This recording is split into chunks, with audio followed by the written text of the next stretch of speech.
In the aftermath of World War II, world leaders envisioned a new institution to prevent future catastrophes, the United Nations. Its founding promise was to maintain international peace and security through dialogue, not war.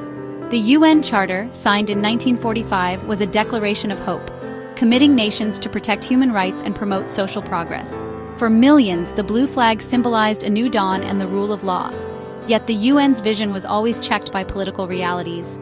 The founders embedded the power structures of the post-war world into the UN's core, requiring buy-in from the most powerful nations. This compromise created a system both aspirational and constrained, where the interests of major powers often limit action. The ongoing conflict in Gaza starkly exposes the UN's architectural limits, highlighting the gap between its ideals and reality. To truly understand the United Nations, its strengths, and its ongoing struggles in a complex world, we must examine its intricate structure, the very foundation upon which it operates. This framework dictates how decisions are made, who holds the power, and ultimately, the UN's capacity to address global challenges. At the heart of the UN lies the General Assembly, often described as the Global Town Hall. It's a gathering of 193 nations, each with an equal voice, symbolized by one vote. This principle of equality is fundamental to the Assembly's function. Here, representatives from every corner of the globe convene to engage in crucial debates and ultimately to pass non-binding resolutions. These discussions cover a vast range of global issues, from climate change to human rights. These resolutions, while not legally enforceable, play a vital role in shaping global norms and setting the international agenda.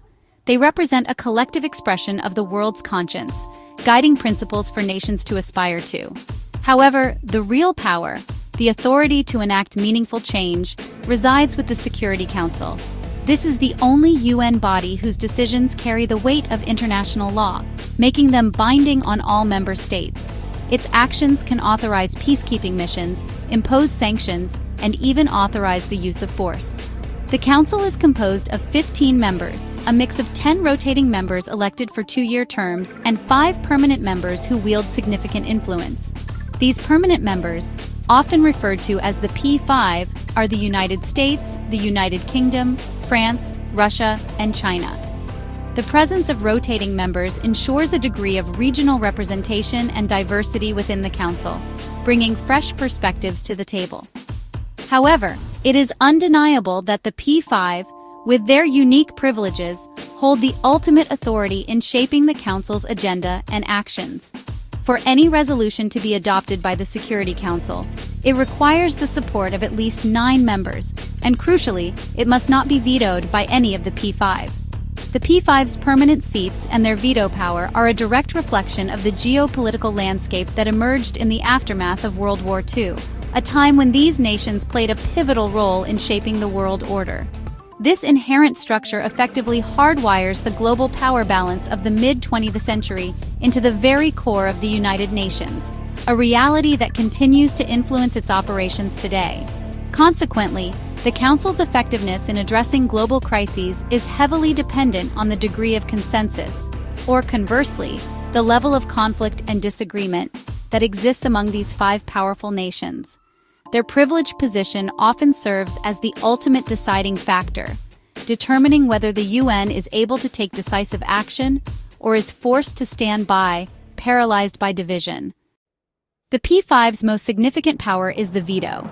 Any one of them can block a Security Council resolution, even if all others agree. This veto was the price of their participation, an insurance policy against being forced into unwanted action. It was meant to ensure unity among the world's strongest powers, preventing the UN from overreaching. But the veto has often led to paralysis, used to shield allies and advance national interests. Instead of fostering unity, it deepens divisions and blocks collective action.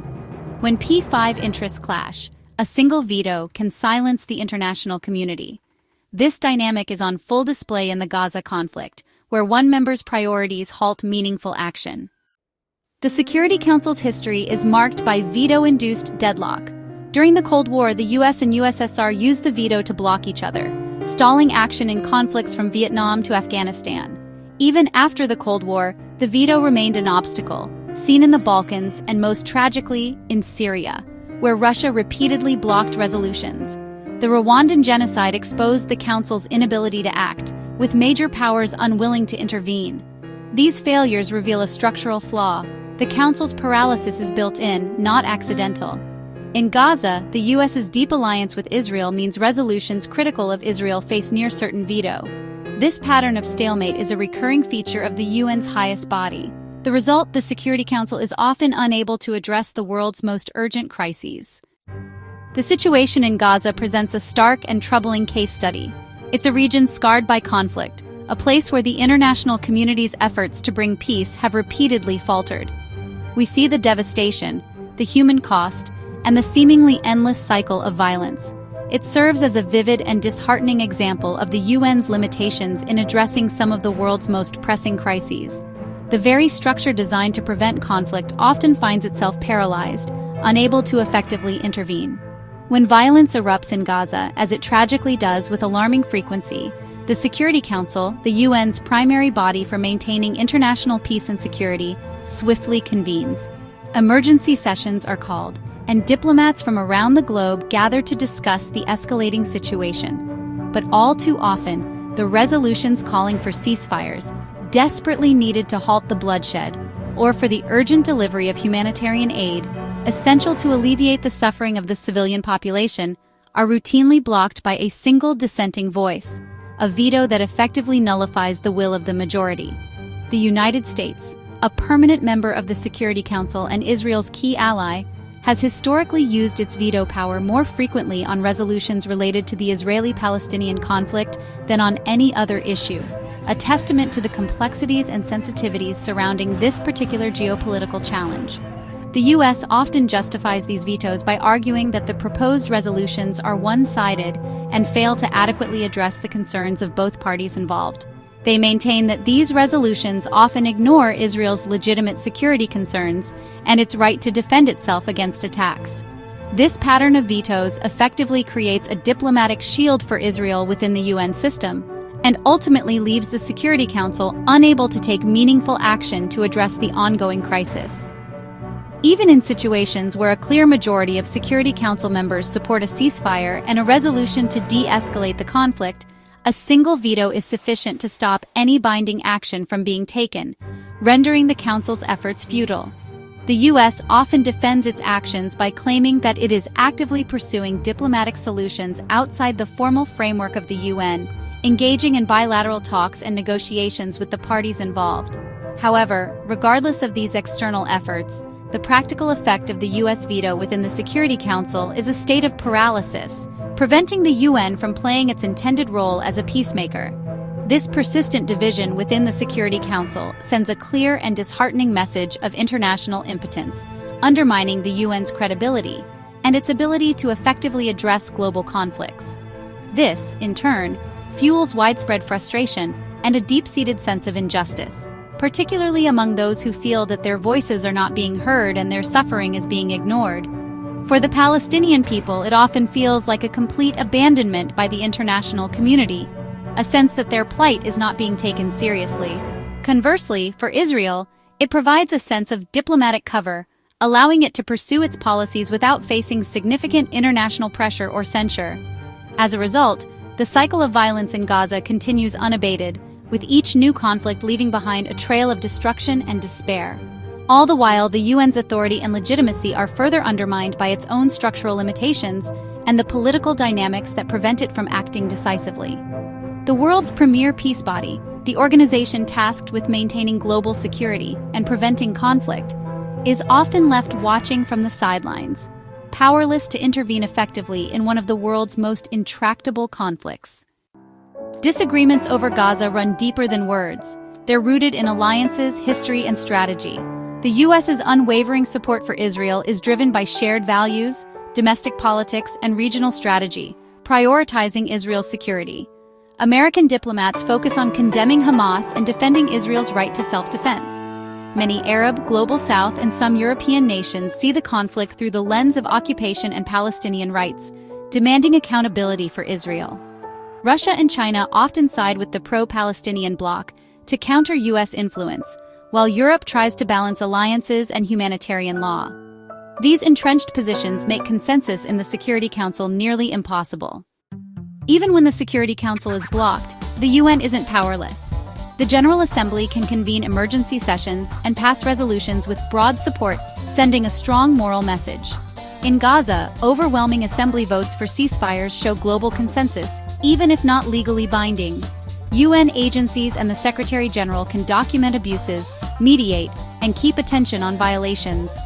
The UN's legal framework enables international courts to pursue justice even when the Council is gridlocked. These tools keep pressure on parties and maintain hope for accountability. The UN's most vital work in Gaza is humanitarian. Agencies like UNRWA, the World Food Program, and UNICEF provide food, shelter, and medical care amid chaos. UNRWA supports millions of Palestinian refugees, turning schools into shelters and delivering aid under fire. The World Food Program and UNICEF address hunger and protect children, often at great personal risk. This network is the last line of defense against total collapse. Humanitarian aid can't end war, but it saves lives and upholds dignity. Without the UN, Gaza's catastrophe would be far worse. Even as diplomacy stalls, the UN's presence on the ground is indispensable. It's tempting to call the UN a failure, especially when we witness the seemingly endless cycle of global challenges. The headlines are filled with stories of unresolved conflicts, humanitarian crises, and political gridlock. It's easy to become disillusioned and question the effectiveness of this international body.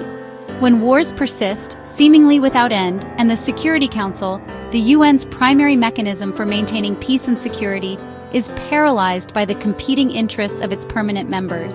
The veto power, designed to prevent reckless action, often becomes a tool for inaction, leaving the world to grapple with devastating consequences. But the UN was never meant to be a world government, a supranational entity capable of dictating terms and enforcing its will upon sovereign states. It's primarily a forum, a global stage where nations, regardless of their size or power, can come together to negotiate, to discuss their differences, and to seek common ground on issues that affect us all. It's a place for diplomacy, for back-channel talks, and for building relationships that can help prevent conflicts from escalating.